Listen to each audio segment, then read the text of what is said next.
Ketika seorang hamba telah sadar sesadar-sadarnya bahwa dirinya dulunya enggak punya apa-apa, waktu lahir ke dunia sarung enggak punya, baju enggak punya, duit enggak punya, apatah lagi tanah. Dari mana itu ada? Tuhan yang maha baik memberikan pertolongan kepada dia. Itu semuanya kebaikan demi kebaikan dari Allah Subhanahu wa ta'ala. Maka ketika sadar kita dengan segala sifat-sifat Allah ini, maka yas'adu sa'adatan la haddalaha, maka manusia ini bakal bahagia dengan kebahagiaan yang tanpa batas. Allahu ya Allahu ya Allah. Assalamualaikum warahmatullahi wabarakatuh. Bismillahirrahmanirrahim. Alhamdulillahi rabbil alamin. Wassalatu wassalamu ala sayyidina Muhammadin wa ala alihi wa sahbihi ajma'in. Amma ba'du. Allahumma inna nastahdika li arsyadi amrina wa zidna ilman yanfa'una. Amin. Fa innal mu'mina, betul ya, fa innal mu'mina alladhi yuqinu bi anna Allah ta'ala muttasifun bi kulli kamalin munazzahun an kulli naqsin wa bi annahu ta'ala mawjudun qadimun la awwala lahu wa baqin baqa'an la nihayata lahu wa bi annahu la yushbihu khalqahu fi syai'in ma ghaniyun bidhatihi ghinaan mutlaqan an kulli ma siwahu wa anna kulla ma siwahu hadisun wa muhtajun fi wujudihi ilaihi ta'ala yas'adu sa'adatan la hadda laha. Maka sesungguhnya seorang mukmin yang yakin ia dengan bahwa Allah Subhanahu wa ta'ala muttasifun, yaitu bersifat bikulli kamalin, dengan seluruh kesempurnaan. Halaman berapa? 40. Munazzahun an kulli naqsin, lagi maha suci dari segala kekurangan. Wa bi annahu ta'ala mawjudun qadimun, dengan bahwa Allah Subhanahu wa ta'ala yaitu zat yang ada, qadimun, lagi qadim, la awwala lahu, tiada permulaan bagi Allah, wa baqin, dan kekal, baqa'an la nihayata lahu, dengan kekal yang tiada akhir baginya, wa bi annahu la yushbihu khalqahu fi syai'in ma, dan dengan bahwasanya Allah itu tidak menyerupai makhluknya pada apapun saja. Ghaniyun bidatihi, maha kaya dengan zatnya. Ghinaan mutlaqan, dengan kaya yang mutlak. An kulli ma siwahu, dari tiap-tiap apa yang selain Allah. Wa anna kulla ma siwahu hadisun wa muhtajun, dan bahwa tiap-tiap apa yang selain Allah yaitu baru, lagi butuh pada adanya kepada Allah Ta'ala. Yas'adu, maka beruntung oleh mukmin, maka beruntung oleh mukmin sa'adatan dengan keberuntungan, la haddalaha yang tiada batas baginya. Li'annahu yudriku karena bahwa dia yudriku yaitu mengerti, annahu akan bahwasanya dia ala ma fihi min naqsin atas apa yang ada pada dirinya daripada kekurangan. Qad khalaqahu ilahun kamilun, sungguh telah menciptakan dia oleh Tuhan yang sempurna. Wa ala ma fihi min dha'fin, dan atas apa yang ada padanya daripada kelemahan, fahuwa marbubun, maka dia dirawat, diasuh, diurus, li rabbin qawiyyin, bagi Tuhan yang maha kuat. Wallahu a'lam bishawab. Segini. Saudara-saudara sekalian yang mulia, perlu diketahui bahwa sifat Allah itu, saudara, memiliki pancaran cahaya. Bukan saja asma Allah saja, tapi sifat-sifat Allah, khususnya sifat zat Allah,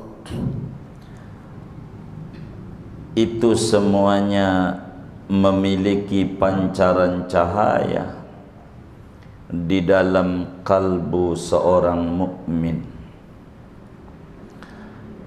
Ketika seorang mukmin paham tauhid, ketika seorang mukmin paham bahwa Allah Subhanahu wa ta'ala memiliki sifat dengan seluruh sifat-sifat kesempurnaan, bahwa Allah Subhanahu wa ta'ala tidak ada satupun daripada sifat-sifat kekurangan. Yang ada pada Tuhan, pastikan itu adanya pada kita makhluknya. Yang ada pada kita makhluknya, pastikan tidak ada pada Tuhan. Ada titik pembeda besar antara Tuhan dan makhluk. Itulah yang disebut dengan kita ngaji sifat 20, supaya kita mengerti tentang siapa Tuhan, siapa kita.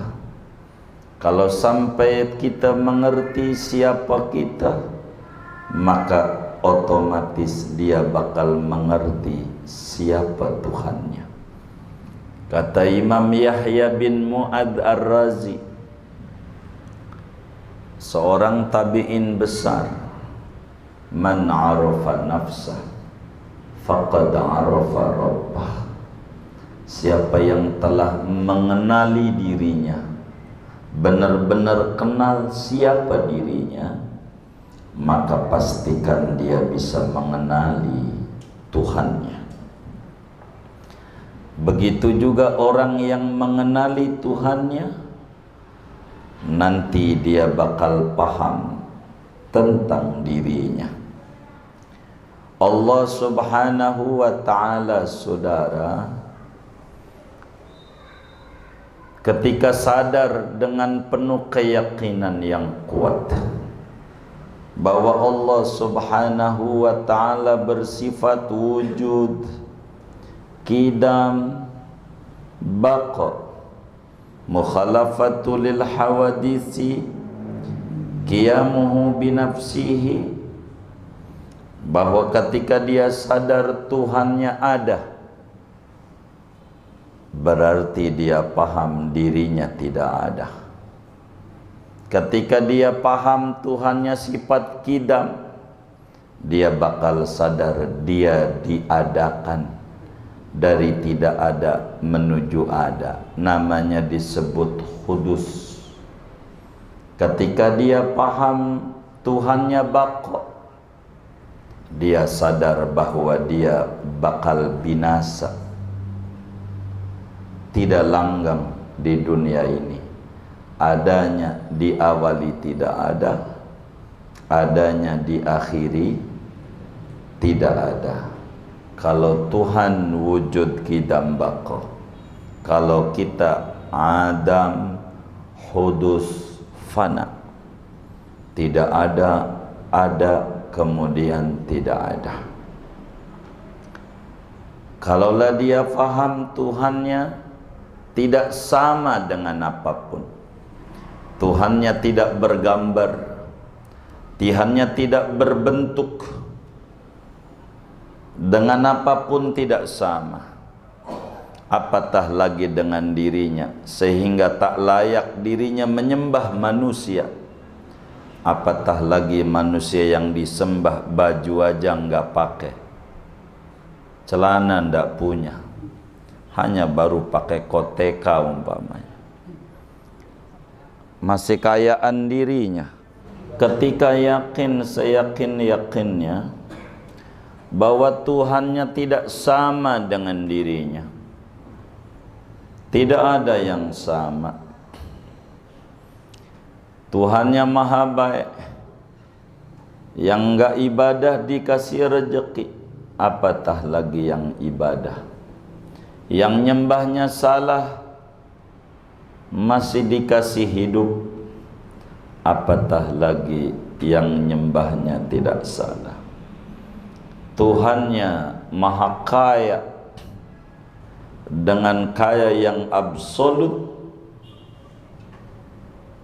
akan muncul kesadaran dalam dirinya bahwa dirinya namanya makhluk baru yang diawali dengan tidak ada. Pada bagian ini Al-Quran menjelaskan, hal ata 'alal insani hinum minad dahri lam yakun syai'am madhkur. Hal ata 'alal insani, bukankah telah berlalu pada manusia, hinum minad dahri, satu waktu, lam yakun syai'an madhkur, yang mana manusia itu tidak ada apa-apanya, belum ada apa, belum ada apa, belum ada apa-apa.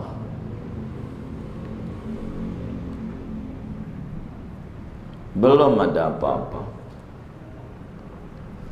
belum dicipta. Allah jelaskan, inna ja'alnahu min nutfatin amsyajin nabtalihi faja'alnahu sami'an basir. Waktu kita ada di perut ibu kita, Tuhan bagaimana ngasih makan kita? Bisa, masih di perut ibu. Masa iya di jagat raya ini Tuhan tidak bisa ngasih makan kita? Kita makhluk baru yang diadakan oleh Allah, yang memiliki kesamaan dengan yang lain. Karena kita sifatnya mumasalah, ada kesamaan satu dengan yang lain. Dia dicubit sakit, kita pun sama. Kalau kita dicubit sakit, orang lain juga sama sakit. Begitu seterusnya. Dan semua kita butuh kepada Allah Subhanahu wa ta'ala. Ketika seorang hamba telah sadar sesadar-sadarnya bahwa dirinya dulunya enggak punya apa-apa, enggak ada, lalu dicipta, waktu lahir ke dunia sarung enggak punya, baju enggak punya, duit enggak punya, apatah lagi tanah, duit apa aja enggak ada. Dari mana itu ada? Tuhan yang maha baik memberikan pertolongan kepada dia. Itu semuanya kebaikan demi kebaikan dari Allah Subhanahu wa ta'ala. Maka ketika sadar kita dengan segala sifat-sifat Allah ini, maka yas'adu sa'adatan la hatta laha, maka manusia ini bakal bahagia dengan kebahagiaan yang tanpa batas. Hidupnya happy, hidupnya senang, hidupnya gembira. Kenapa? Karena dia punya Tuhan yang maha luar biasa. Karena itu saudara, di dalam kajian tauhid itu jangan sampai kita hanya mengkaji wujud qidam baqa, wujud qidam baqa, tidak mengerti. Yang itu saja dikritik oleh saudara-saudara kita Wahabi, wujud qidam baqa mulu. Jangan sampai kita hanya mengaji wujud artinya ada, mustahil adam artinya Tuhan tiada. Karena kalau sebatas itu saudara, hanya baru kulit. Yang dikritik oleh saudara kita yang kurang mengerti usuluddin, itu karena yang dikritik sama mereka kulit. Tidak bisa membedakan mana sifat zat, mana sifat af'al. Ulama ahlus sunnah wal jamaah itu memberikan batas-batas kepada muslim supaya tahu tentang sifat zat. Adapun sifat af'al, sifat perbuatan Tuhan, itu banyak. Ridho, ini namanya sifat af'al. Maka ada lawanannya pada Tuhan. Murka juga ada. Maka dalam ratib haddad, Allahumma inna nas'aluka ridhaka wal jannah wa na'udzubika min sakhatika wan nar. Namanya sifat af'al, menghidupkan, mematikan, namanya sifat af'al. Ini ada sama Tuhan. Tapi yang disebut dalam ilmu tauhid itu sifat zat yang ada pada Tuhan, tidak ada pada siapapun ciptaannya. Inilah wujud qidam baqa dan seterusnya saudara. Jika kita pengen mengenal Allah, maka sampai ketemu titik cahaya daripada sifat-sifat itu saudara. Bila telah tertanam dalam hati kita bahwa Allah itu wujud sifatnya, bakal muncul sadar, berarti kita dulunya tidak ada. Bila kemudian kita ngaji sifat qidam, berarti kita kemudian diadakan oleh Allah. Bila kita ngaji baqa, berarti kita bakalan binasa. Enggak ada, enggak ada. Bila kamu ngaji Tuhan tentang mukhalafah lil hawadisi, berarti kita ada kesamaan satu dengan yang lain. Jangan dikata yang puyang kita yang miskin doang saudara, yang kaya juga puyang. Jangan dikata kita karyawan doang yang puyang. Tanya yang usaha-usaha, puyang juga. Kita belum ngobrol sama dia. Kalau udah ngobrol, mumet dia tepok jidat. Ampun banget. Begitu. Kan begitu kira-kira. Semuanya sama. Kenapa? Karena kita ada titik kesamaan. Jangankan sama manusia lain, sama binatang sama. Kita butuh makan, butuh ini, butuh itu, sama. Binatang juga butuh istirahat. Ada titik kesamaan. Tuhannya qiyamuhu binafsihi, maknanya kita butuh. Karena Tuhan kaya, berarti kita butuh. Semua orang butuh. Yang punya mobil 2 pengen 3, yang punya 3 pengen 4, begitu. Yang punya 4 pengen 5. Itu manusia, karena memang sifat dasarnya butuh.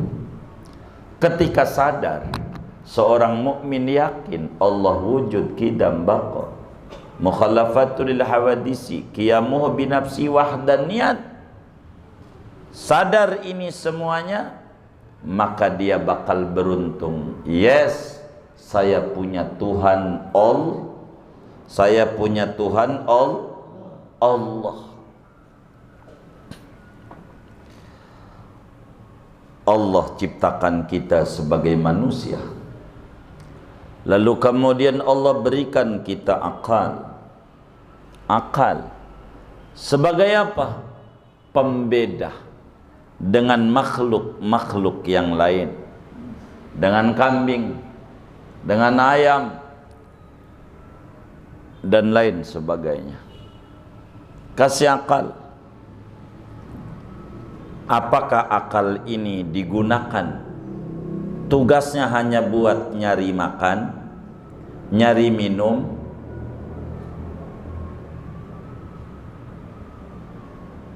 tugasnya kalau dia faham emang itu buat nyari duit, biar makan. Bagaimana dengan ayam yang kagak ada akalnya, ijazah nggak punya, kantor nggak punya, borok kontrakan, kagak punya tuh ayam, tapi makan juga, minum juga, hidup sampai sekarang. Berarti ada guna yang lain, bukan sekedar untuk nyari makan, nyari minum.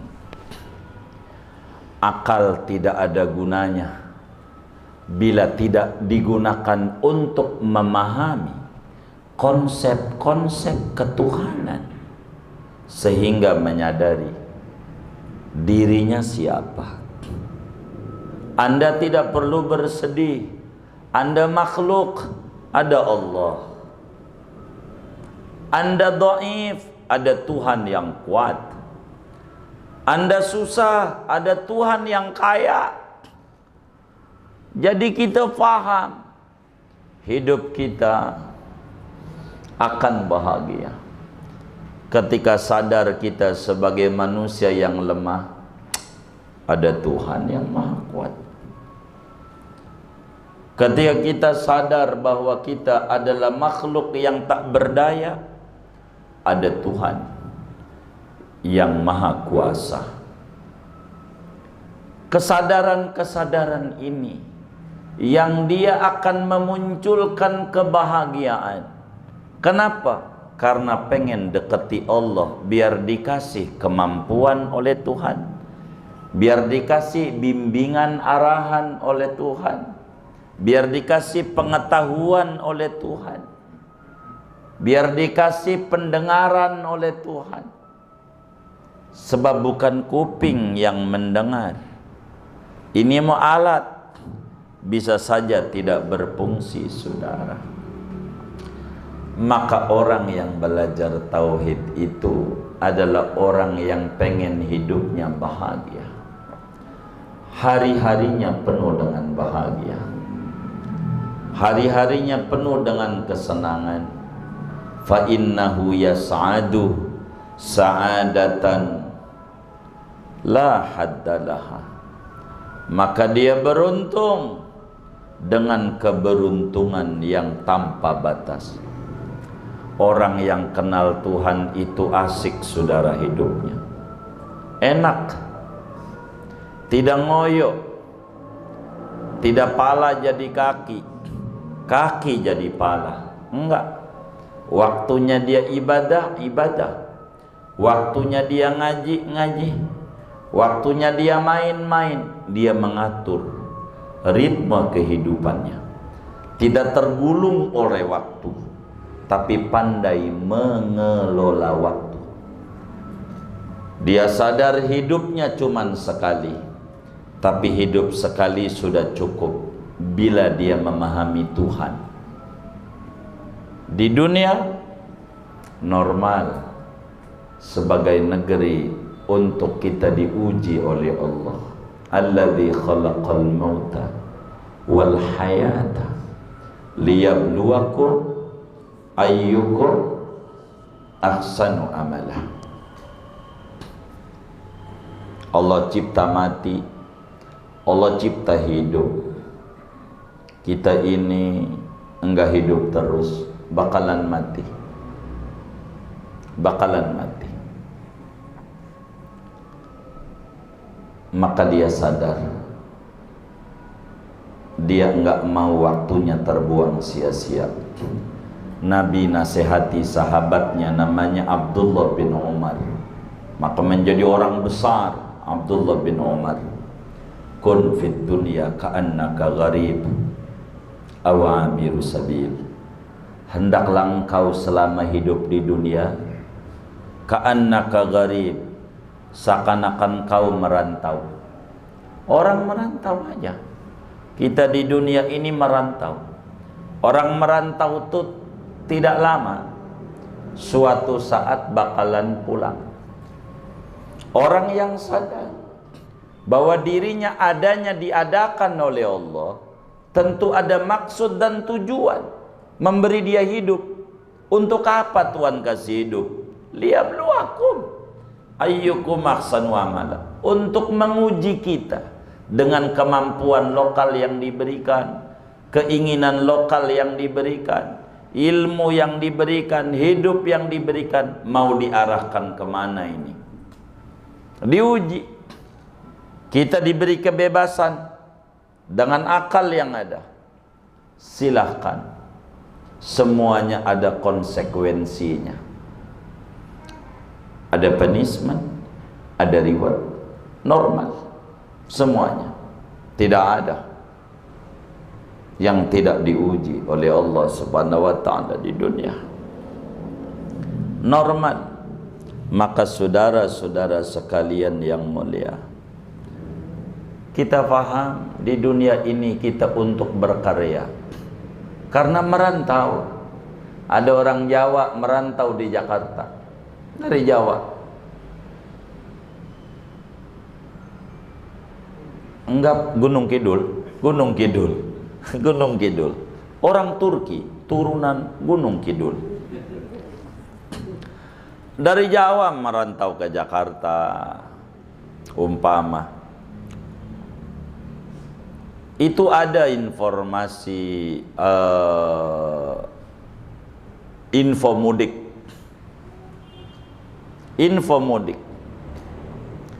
H-15, H-10 begitu, tapi tidak panjang. Enggak ada infomudik sebulan, enggak ada. Paling H-15. Enggak seperti info politik, 2 tahun lagi udah info. Begitu. Jadi kagak mau mikirin, yang penting mikirin kita jadi ini aja. Info mudik. Enggak tertarik tuh orang pada pulang kampung, kagak. Orang pulang kampung enggak tertarik, pokoknya gua kagak. Gua di sini aja.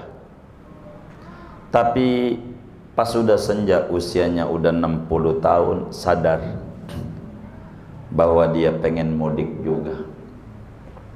Saat mudik enggak bawa apa-apa. Enggak kayak orang-orang mobilnya mentereng, apalagi ya tanahnya lebar, apalagi ya rumahnya megah.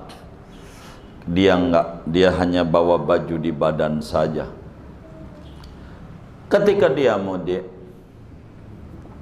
dicerca oleh keluarga teman-temannya. Kata keluarganya, ngapain Anda merantau 60 tahun? Pulang hanya bawa baju di badan doang. Lihat dong tetanggamu, rumahnya mentereng. Lihat tetanggamu, no mobilnya udah Mercy. Lihat tetanggamu, tuh. Maka kita nyesel. Iya, saya salah merantau ini. Kalau begitu saya mau balik lagi. Mulailah di usia 60 tahun berubah, dimanfaatkan waktu demi waktu. Dia pulang akhirnya tahun berikutnya pakai motor. Bininya, anaknya di depan, ada yang belakang, pakai boncengan juga. Apa tuh namanya? Ya bok-bok dah tuh. Pakai panjang banget, kasih papan juga itu. Kenapa? Dia sadar kalau pulang kampung emang kudu begitu. Itulah orang yang sadar dia pulang kampung meski telat. Nah, kita sama, saudara. Di dunia ini merantau, tidak selamanya kita bakal pulang ke kampung halaman kita, namanya akhirat. Itulah kampung halaman kita. Orang abah kita namanya Nabi Adam. Dari surga, kita kudu ke surga, bakal balik ke akhirat. Bila kita nggak bawa apa-apa di akhirat, bakal dicerca ngapain aja lu di dunia 60 tahun. Hidup, no lihat si anu, amalnya segitu. Lihat si anu, tahajudnya segitu, baca Qur'annya segitu, baca sholawatnya segitu. Kamu ngapain aja di dunia? Maka kita nyesel, tapi nggak bisa balik lagi. Maka selama di dunia harus paham kalau kita ini merantau. Awabiru sabilin, atau sekedar lewat doang. Orang lewat nggak bakal 2 kali, hanya sekali. Mumpung lagi lewat, manfaatin. Lagi lewat ke Cina, beli ornamen Cina. Lewat di Mesir, beli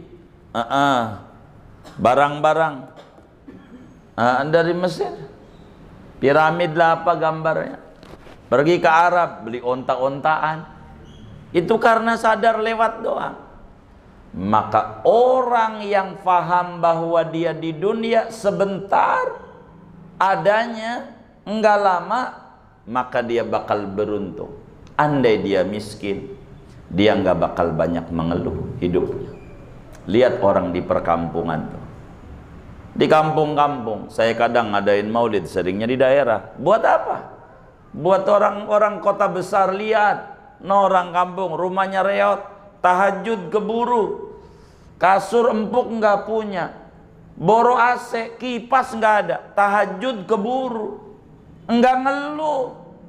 Masa kita yang punya rumah, kasur empuk, punya kendaraan mobil, tahajud nggak keburu, mau ngapain hidup di dunia? Ono si miskin keburu, nggak ngeluh.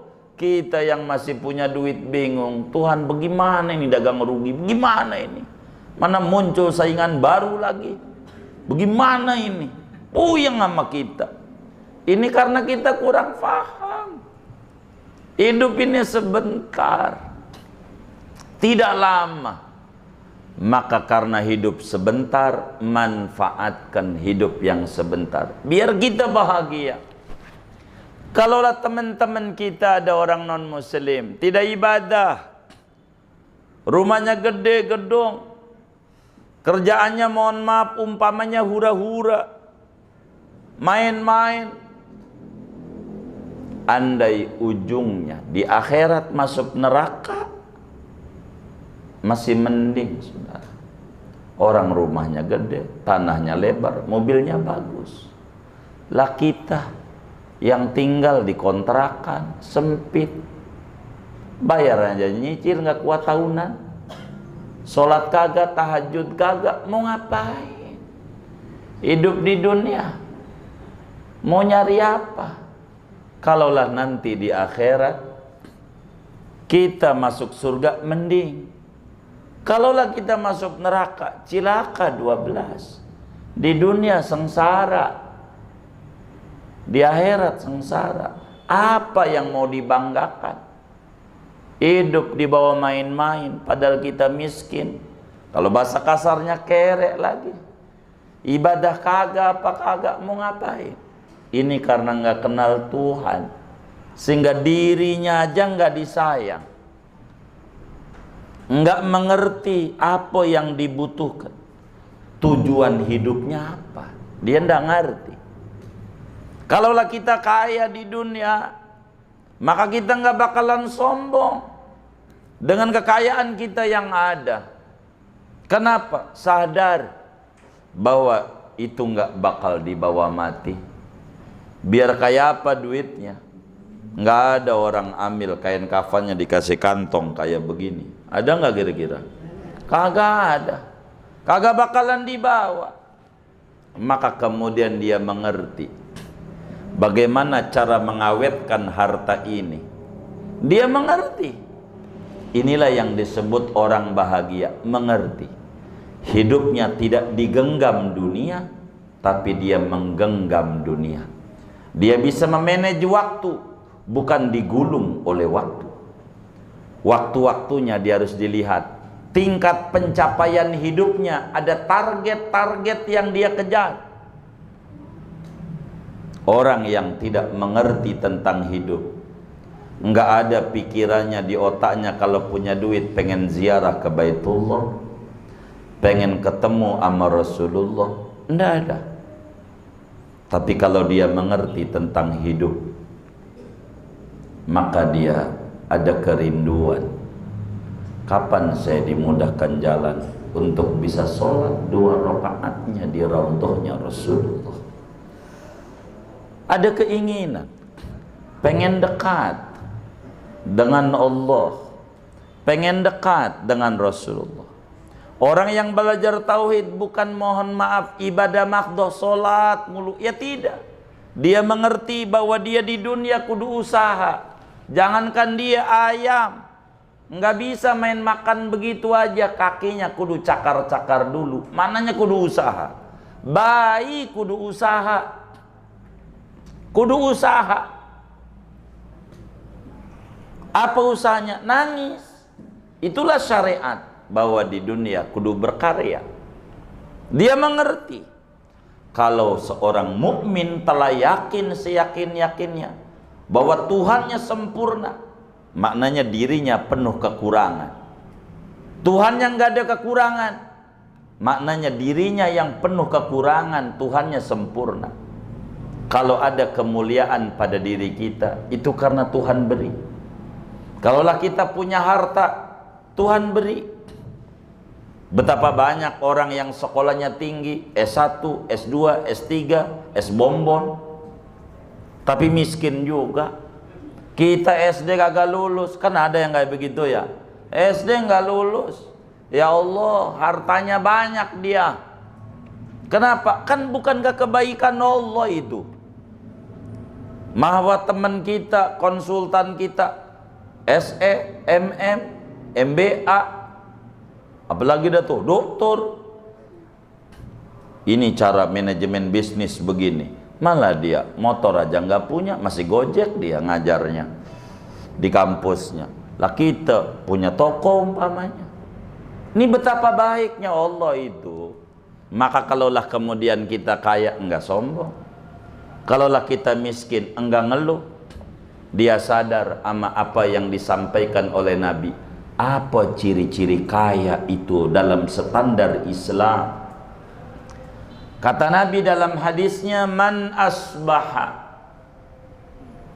aminan fi sirbihi mu'afan fi badanihi indahu qutu yaumihi faka'anna mahizatid dunya bihadafiriha. Kata Nabi, siapa orang yang ngalamin hari di mana di hari itu dia tinggal aman, badannya sehat, buat makan hari itu ada, maka orang itu dalam standarisasi agama kaya raya. Jadi kaya raya itu saudara standarnya 3. Tinggal kita ukur apakah kita ini orang kaya dalam pandangan agama atau tidak. Pertama, aman. 2, sehat. 3, makan hari itu ada. Itulah kaya.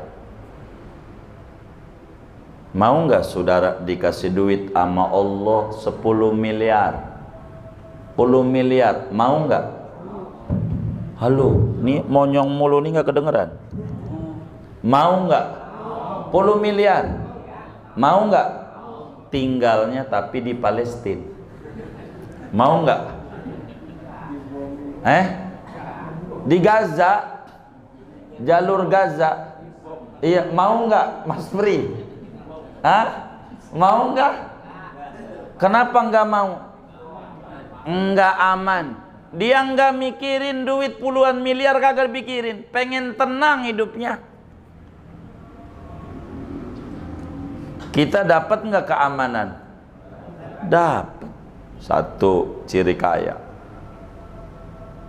Saudara dikasih duit 10 miliar. Mau nggak mau Allah? Mau, tapi tinggalnya di Syariasih. Mau nggak? Kenapa? Kenapa?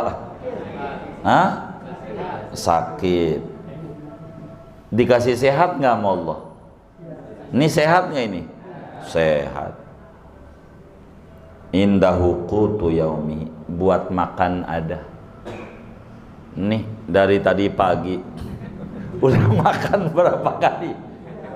3 kali. Itu belum termasuk makan di kondangan kan? Belum. Bakso, mie ayam, siomay, batagor. Bila dia buat makan ada hari itu, tinggal di negeri yang aman, badannya sehat, tuh dunia milik dia kalau dia paham. Buat apa duit banyak tinggal di daerah konflik? Buat apa saudara duitnya banyak tapi tinggalnya di rumah sakit? Buat apa saudara duitnya banyak, banyak banget, tapi makanan susah? Bang mau ngopi, ampun, semlambung.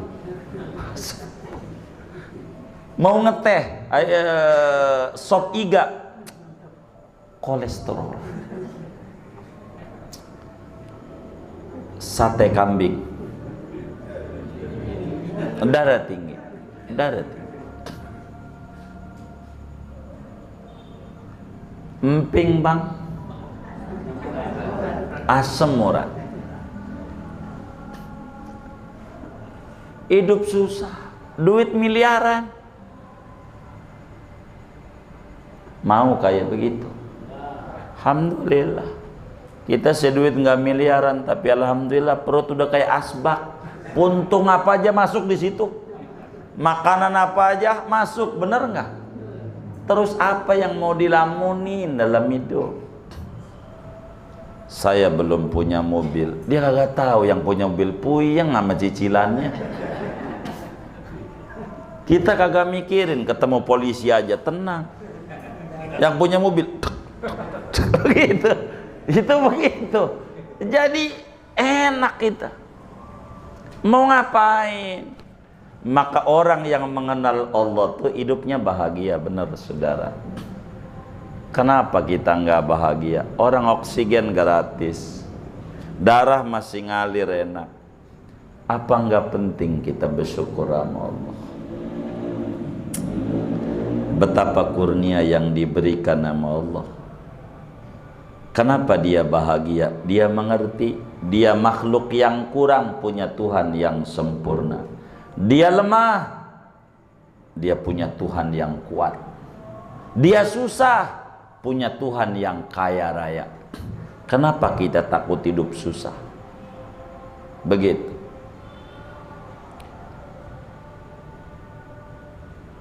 Saudara nih, kalau mau saya tanya,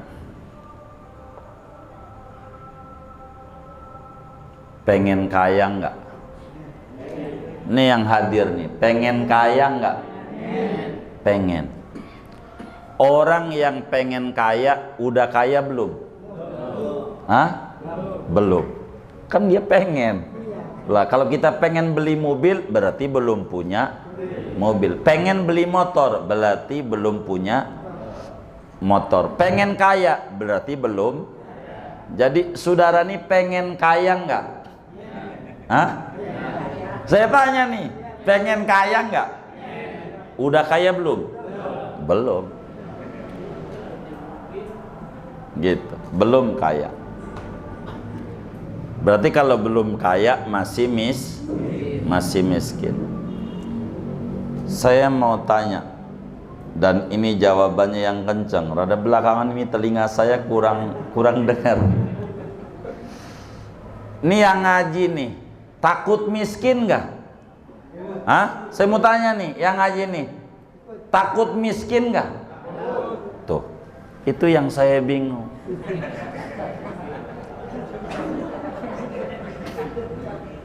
Yang takut miskin mah orang miskin kok takut miskin. Rumusnya di mana? Kagak ada rumusnya. Yang takut miskin berarti kaya, tapi masih ngeluh, bingung saya. Kalau orang takut miskin, itu orang kaya. Maka kita orang nih nggak usah takut miskin. Kenapa nggak usah takut? Emang kita orang miskin kok takut miskin? Jeruk makan jeruk, nggak ada rumusnya. Baik. Karena biasa miskin nggak perlu takut, karena punya Tuhan yang kaya. Optimis hidupnya, optimis, mantep. Jangan Anda pusingin hari esok. Syukuri dulu nikmat hari ini, biar Anda bahagia. Sebetulnya yang membuat enggak bahagia itu bukan Tuhan. Anda yang kurang mengerti kebaikan Tuhan udah banyak. Cuman Anda selalu mencari yang kagak ada. Yang ada dilupain. Itu yang bikin pusing. Yang ada dimanfaatin. Disyukuri. Disyukuri. Buat apa? Duit banyak, makan susah. Nasi air putih, garam. Nasi air putih garam. Mau ngapain? Kaya kagak. Dinikmati hidup ini. Enggak ada makanan yang bikin penyakit. Yang bikin penyakit mindset Anda diracunin oleh orang. Allah bilang, ana inda dzanni abdi bi, aku tergantung mindset dia. Kalau kata dia ini makanan racun, ku jadikan racun. Kalau makanan ini dijadiin obat, obat. Kata kita, ini asam urat, jadi asam urat. Begitu. Jadi tergantung. Bagaimana? Dia harus paham. Tidak ada manusia yang makan gula bertonton, nggak ada. Dan nggak ada juga manusia yang minum kopi ampe bertonton, nggak ada. Kopi itu pahit, gula itu manis. Nggak ada di jagat raya ini siapapun dia orangnya, ditinggal di negara mana aja, yang hidupnya dari kecil sampai tua seneng terus, kagak ada. Kagak ada. Dan gak ada di dunia ini, di negeri manapun, manusia yang hidupnya susah terus. Enggak ada. Enggak ada. Karena kalau senang terus namanya surga, saudara. Susah terus namanya neraka. Kalau dunia ada senang, ada susah, ada bahagia, ada sengsara. Itu biasa, hal biasa di dunia, biasa. Jadi kita berhak bagaimana mengelola antara gula dan kopi. Kalau gula dicampur dengan kopi, Masya Allah nikmatnya luar biasa. Bagaimana di tengah kepahitan itu sebetulnya ada kemanisan. Begitu. Banyak kok pandemi payah. Ya Allah, banyak yang girang dengan pandemi. Bahkan pengen pandemi terus saja. Ada nggak yang kayak begitu? Ada. Begitu. Ada. Begitu. Begitu. Jadi biasa. Hidup ini ada senang, ada susah tuh biasa. Nah, bagaimana cara mengelola susah? Bagaimana cara mengelola senang? Inilah pentingnya ngaji tauhid. Kalaulah kita susah, jangan kita doang keluar rumah main. Masih banyak kok yang lebih susah dari kita. Main ke perkampungan-perkampungan. Lebih susah dari kita banyak. Kita masa susah-susahnya kita masih makan. Bener nggak? Ada orang rumahnya gede banget, apa aja udah kagak bisa. Apa enggak di dunia udah sengsara dia. Duit doang capek-capek dicari. Ujungnya nggak ada kesenangan yang dia pakai. Nggak ada. Maka orang yang yakin Allah itu kuasa, Allah itu bersifat iradat, Allah itu bersifatnya ilmu, hayat, sama, basor, kalam. Dia paham sifat 20 ini. Yas'adu sa'adatan la haddalaha. Dia beruntung, dia bahagia. Enggak susah. Enggak susah. Orang aja merasa susah. Sian banget tuh orang. Dan kita sering tertipu dengan tampilan. Lihatnya bungkus doang. Kebahagiaan itu pada jiwa yang kenal Allah. Beneran. Kalau kita kenal Allah enak. Enak. Susah di dunia sementara, saudara. Capek di dunia sementara. Tapi di akhirat kalau susah selama-lamanya. Kalau senang selama-lamanya.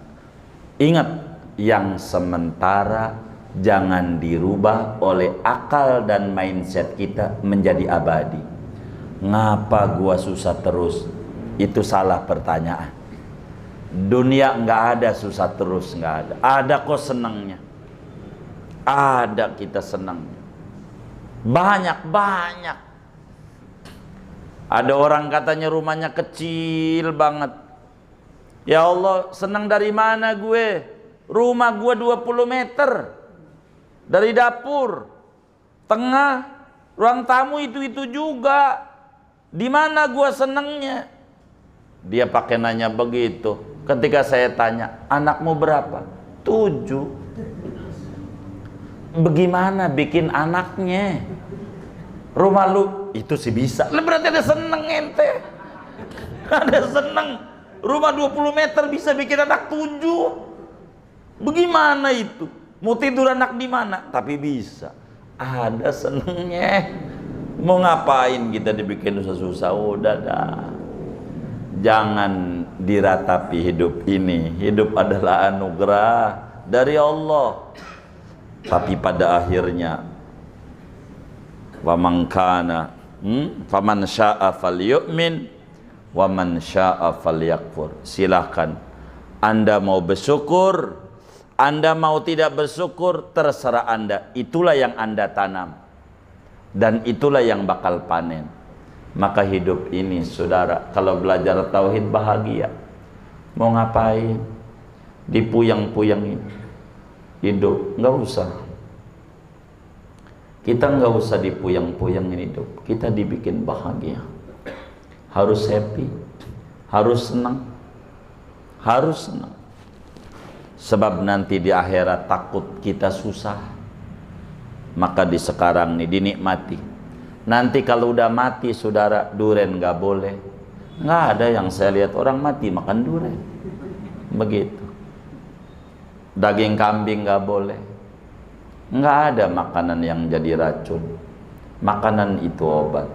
Tergantung mindset kita. Yang penting kulu washrobu wala tusrifu. Makan yang dihalalin Allah apa saja. Allah yang nyuruh. Duren, kulu washrobu, minum apa saja yang dihalalin Allah, minum. Wala tusrifu. Anda jangan banyak-banyak. Makan duren 2 karung. Itu penyakit mata, mata pencaharian.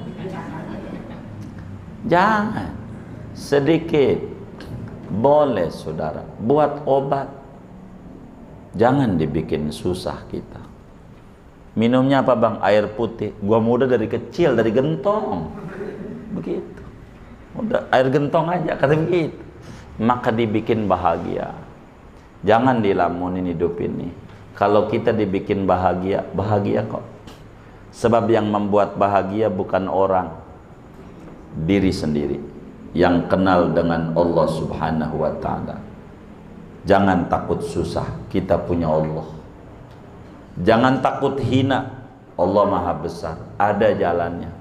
Banyak kok teman-teman kita yang nganggur masih hidup sampai sekarang. Hidup nggak? Hidup. Mau ngapain? Nggak usah. Li'annahu yudriku annahu ala ma fi min naqsin qad khalaqahu ilahun kamil. Kenapa bahagia? Dia sadar dia makhluk kurang tapi punya Tuhan yang sempurna. Dia sadar dia lemah, dia punya Tuhan yang maha kuat. Dia sadar dia miskin, dia punya Tuhan yang Ar-Razzaq. Dia sadar dia sakit, punya Tuhan yang kuasa ngasih sehat. Separah Nabi Ayub kasih sehat sama Allah. Jangan takut. Jangan takut. Kalau mau sadar yang kaya raya Nabi Sulaiman deket sama Allah kaya. Jangan takut. Kita ibadah. Jadi muslim itu sengsara? Enggak ada muslim yang sengsara bila dia kenal kepada Allah Subhanahu wa ta'ala. Hidup harus dinikmati. Hidup harus disyukuri. Hidup harus bahagia. Tidak boleh kita biarkan diri kita tersiksa oleh hantu pikiran-pikiran hari esok yang membuat kita menjadi stres karena melebihi beban daripada apa yang ada. Pakailah baju di badan sendiri. Jangan mengukur baju di badan orang lain. Ukurlah rezeki pada kehidupan kita. Kita nikmati yang ada. Bisa. Tidak ada kita yang sengsara.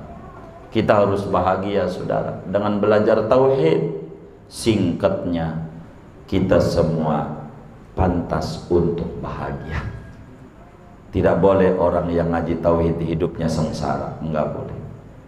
Terus dekati Allah lewat pintu Nabi Muhammad sallallahu alaihi wasallam. Sebab laulaka lama khalaqtul aflak. Kalau enggak ada engkau Nabi Muhammad, tak akan kucipta manusia. Enggak bakal saya cipta. Kita kagak dicipta sama Allah. Enggak bakal dicipta bumi, enggak bakal dicipta langit. Dunia dengan segala kesenangan yang ada enggak dicipta. Kenapa dunia dicipta? Karena Nabi Muhammad. Maknanya, kalau orang pengen dibagi dunia oleh Allah, kalau orang pengen dibagi dunia oleh Allah, maka deketi manusia yang dunia dicipta karena dia. Itulah Nabi besar Muhammad sallallahu alaihi wasallam. Baca sholawatlah sama dia. Baca sholawat.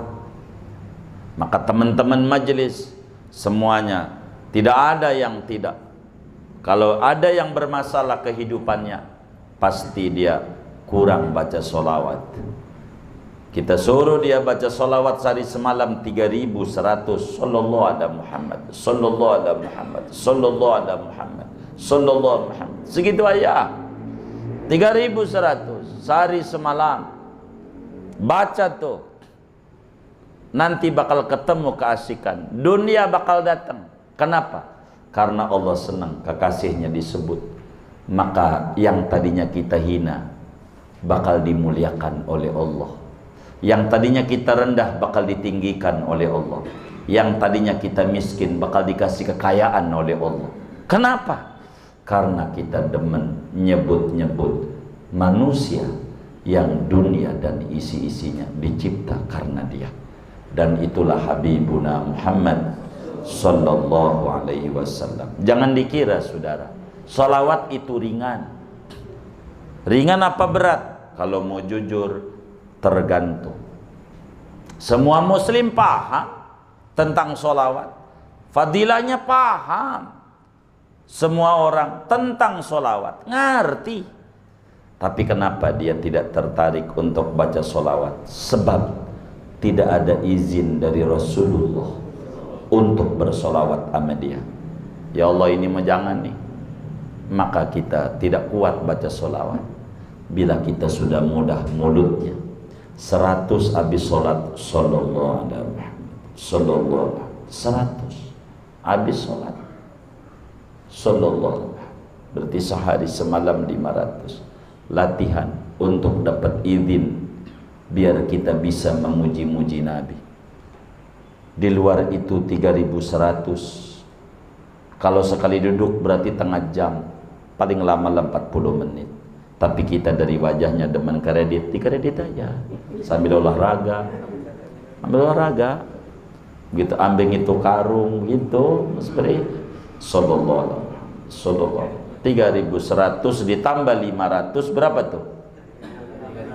3600. Di badan kita saudara, sendinya ada 360 sendi. Setiap sendi kita harus kasih makan dengan 10, maka 360 dikali 10 berapa? 3600. Maka inspirasi kebahagiaan bakal datang kepadanya, karena dia sadar yang bisa bahagiakan adalah Allah, yang bisa ngasih rezeki adalah Allah. Tapi nggak bisa kita langsung, harus lewat pintunya Allah. Siapa pintunya? Nabi Muhammad sallallahu alaihi wasallam. Karena itu muslim beruntung kalau dia kenal Allah. Siapa yang kenalin? Ya Nabi Muhammad. Maka kita harus memuji Nabi Muhammad sallallahu alaihi wasallam. Memuji Nabi Muhammad. Kenapa? Karena kita bisa mengenal Allah lewat pintu Nabi Muhammad. Butuh ama ini hamba yang luar biasa. Maka oleh karena itu muslim harus sadar hidup kita kudu bahagia. Ingat kita dari Allah dan bakal balik kepada Allah, sehingga Allah tidak boleh hilang dalam hati dan pikiran kita. Kita sadar hidup kita bahagia bila kita mencintai manusia yang dicintai oleh Allah. Itulah Habibuna Muhammad sallallahu alaihi wasallam. Mari bahagiakan diri kita. Jangan cari kebahagiaan, sebab kebahagiaan pintunya tidak perlu pakai kunci. Kita buka dengan kita mengenal Allah dengan segala asma dan sifatnya. Yakini kita bisa bahagia. Jangan anggap kita sengsara terus. Semuanya bakal dikasih subur nih sama Allah. Yakini, optimis, kita bisa subur. Ayam aja bisa hidup, kucing bisa hidup, cicak bisa hidup, maka kita bisa hidup. Jangan padamkan cahaya iman yang oleh Ibnu Athaillah dinyatakan ijtihaduka fima dumina laka wa taksiruka fima tuliba minka dalilun ala timasil basirati minka. Anda puyeng-puyengin pala pada sesuatu yang dijamin oleh Allah, tapi dituntut untuk mengenal Allah dan mengenal Rasulullah, tuntut untuk ibadah, kau sembrono. Itu karena pertanda pupusnya cahaya keimanan pada kita. Karena itu dengan kita belajar tauhid, hidup kita bakal bahagia. Dengan kita belajar tauhid, hidup kita bakalan senang. Maka jangan hilangkan keyakinan ini dari diri kita, supaya semua kita diberi kesuburan oleh Allah, semua kita diberi kesehatan oleh Allah. Sehat badan kita, sehat hati kita, sehat perusahaan kita, sehat dompet kita, sehat keluarga dan anak keturunan kita, sehat zahir, sehat batin. Amin ya rabbal alamin. Al-Fatihah.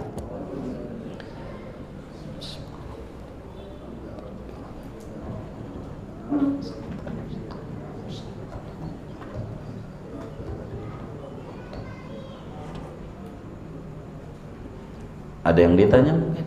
Ayo baik. Itu ada komentar kurang enak di hati tentang dalam sabda Rasulullah. Ngapain baca dari buang-buang waktu? Kalau mau kaya mah ya kerja. Iya. Tanya aja sama teman kita yang kerja tuh, kaya nggak dia? Kagak tuh, kagak. Dari kecil, dari dulu sampai sekarang dia kerja, masih ngontrak juga.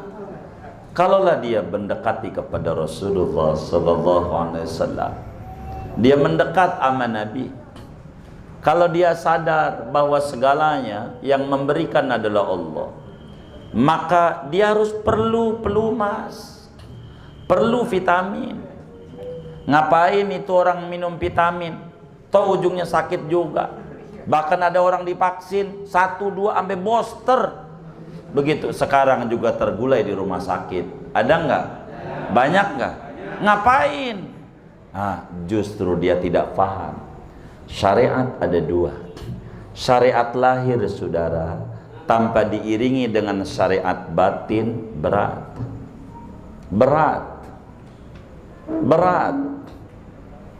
Maka kudu bersyariat. Maka bersolawat itu, saudara, baca dalailul khairat, itu karena tidak mengerti. Kita doain yang tidak mengerti supaya dia paham. Sama aja kayak ngaji. Ngapain ngaji mulu? Orang mau kayak gua nih, begitu. Karena dia belum mengerti. Percis kayak bujangan bertanya. Ada bujangan nanya sama temennya yang udah menikah, "Bang, saya mau nanya, enaknya bersetubuh tuh kayak apa? Kayak makan durian nggak?" Temannya bingung. Dia pegang palanya. "Lu waras apa kagak?" Begitu. "Lu waras lah." Aduh, ini nggak bisa digambarin sama lu, Tong. Enaknya bersetubuh tuh nggak bisa digambarin kayak makan durian. Aduh, beda. Kayak makan pisang, udah sulit dah. Jadi bagaimana? Anda kudu nikah, baru Anda paham. Itu bagaimana nikmatnya dalailul khairat. Enaknya kayak apa? Wah, Anda ini masih bujangan. Anda nikah, baru bakal paham bagaimana enaknya dalailul khairat.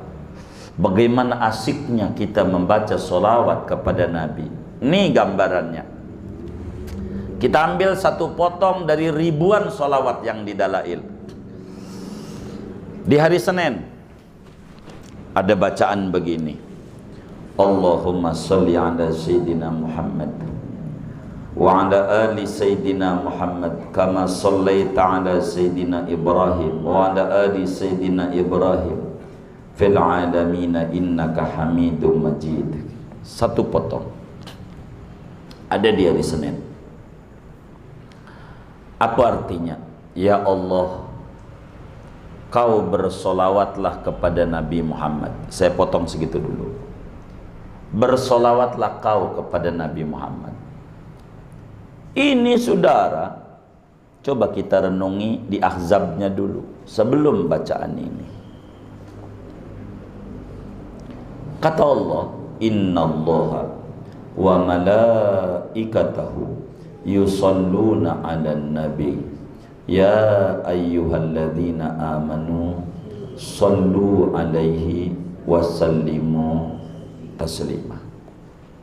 Sallu fi'il amar dari fi'il madi shalla yusalli tasliyatan tislayan salatan sallan salatan musallan fahuwa musallin wadaka musallan salli la tusalli musallan musallan salli mufrad salliya tasniyah sallu jama' ya ayyuhalladzina amanu sallu. Kata Allah, wahai orang yang punya iman, bukan muslim, bukan ya ayyuhalladzina aslamu, bukan ya ayyuhalladzina amanu, wahai orang yang punya iman.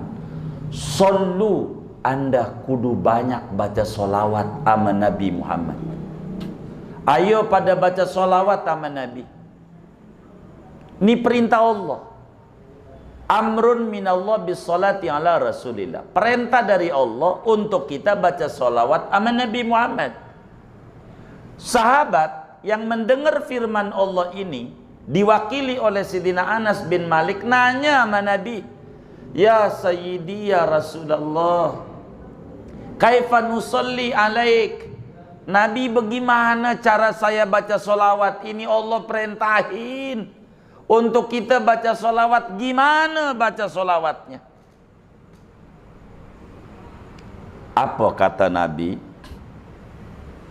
Kalau pakai bahasa kita, gimana cara baca solawatnya ini?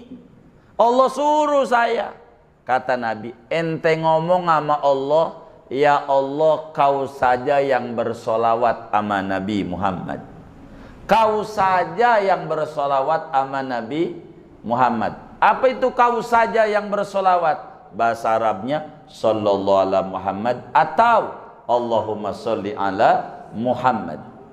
Apa tuh Allahumma sholli ala Muhammad? Bahasa Karang Tengahnya, kau saja yang bersolawat. Bagaimana?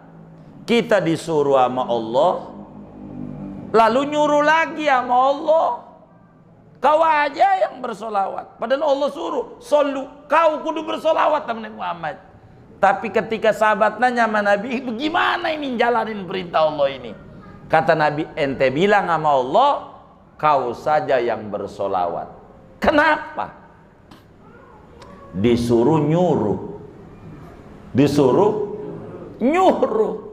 Orang kita disuruh bersolawat kok, kita nyuruh lagi sama Allah, ya Allah, kau bersolawat sama Nabi Muhammad. Ada apa? Saking tingginya Nabi Muhammad, kita sebagai umat kurang paham tentang siapa ini Nabi Muhammad ini, siapa. Kita sedikit pengetahuan tentang Nabi. Nabi ini agungnya enggak ada batas. Kata Imam Busiri, fa inna fadla rasulillahi laisa lahu haddun fayu'ribu anhu natiqun bifami. Sesungguhnya keluhuran, ketinggian, kedudukan siapa sosok Nabi Muhammad enggak ada batas. Ketinggiannya sulit diukur, sulit. Sampai mulut kita busa. Setahun kita pakai buat memuji Nabi, belum 1%-nya dari sekian banyak kehebatan Nabi Muhammad. Maka kita makhluk ini lemah, enggak kenal Nabi Muhammad. Maka kita disuruh baca sama Nabi, Allahumma sholli ala Muhammad. Ada di dalail. Maknanya, ya Rabb, saya ini tidak ngerti sama Nabi Muhammad. Saya ngaku sebagai umatnya. Saya pengen dapat syafaatnya, tapi jujur saya nggak ketahu kehebatan Nabi Muhammad. Jadi ngejalanin solu ini saya kagak bisa. Kau saja dah yang baca solawat sama Nabi. Maka kata Abu Bakar Siddiq, al-ajzu anil idrak. Lemahnya kita mengerti Nabi Muhammad dengan menyerahkan bersolawatnya Allah kepada Muhammad, itu pertanda kita mengerti tentang siapa Nabi Muhammad. Orang yang mencari dalailul khairat karena dia tidak paham apa kandungan isinya, enggak paham. Jangan-jangan ama bacaan solat dari mulai takbir sampai salam orang paham apa itu isinya. Begitu. Apa itu isinya? Nabi bilang dalam hadis riwayat Imam Ad-Dailami, kata Nabi di dalam Musnadul Firdaus, man sona'a ilaikum ma'rufan fakafi'uh fa illam tukafi'uh fad'ulah. Bila ada orang berbuat baik kepada Anda, memberi kebaikan kepada Anda, balas itu kebaikannya. Jangan sampai tidak. Kalau Anda enggak mampu untuk membalas, doain. Kebaikan Nabi Muhammad sama kita begitu banyak, dan kita nggak bisa membalas Nabi Muhammad, maka kita ngedoain Nabi Muhammad. Caranya bersolawat, dan solawat yang terhebat nggak ada lagi, dalailul khairat. Orang yang mencela dalail karena tidak mengerti dalail hanya mengikuti katanya, dan katanya. Kalau dia mengerti, dia bakal memuji Nabi. Asik memuji Nabi. Ini jalan, saudara, jalan. Nabi kok yang nyuruh. Nabi, sahabat ketika nanya, bila anda baca sholawat, kesusahan anda hilang, hajat anda diberikan, rezeki anda banyak. Lalu kita mau ingkari Nabi. Itu karena kurang pahamnya kita. Karena itu banyakin baca sholawat sama Nabi.